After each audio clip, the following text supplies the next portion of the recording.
Alex Sidorenko, Head of Risk and Insurance at Serra Verde Group, and I've been recognized for Risk Awareness Week, which is an annual virtual risk management conference that I've been running for 6 years as a hobby of mine.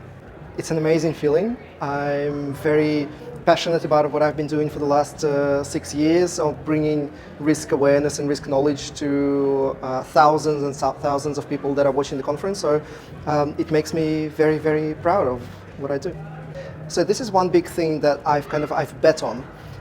Even before COVID, before virtual became a big thing, I made a big bet on virtual education. So I created probably not the first, but one of the biggest events that brings some of the best speakers from around the world that educate risk managers in how to better integrate into decision making, how to better apply quantitative risk analysis into what they do via this kind of online platform, which made it accessible to so many thousands of risk managers around the world, which I felt very amazed about, because I wish when I was growing up as a risk manager, I wish somebody would have done that for me. So I'm glad to continue sharing that story with other risk managers.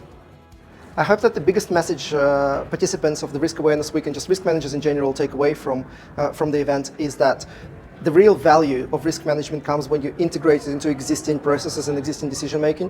When you start building your budgets being risk-based, when you start making procurement decisions being risk-based, when you start making risk-based investment decisions, that's when the real dollar savings and huge opportunities start coming in. So I hope more and more people recognize that you have to integrate risk analysis, not as a standalone process, but into something that the organization is already doing every day. It becomes this part of the organizational DNA of risk-based culture, risk-based decision making.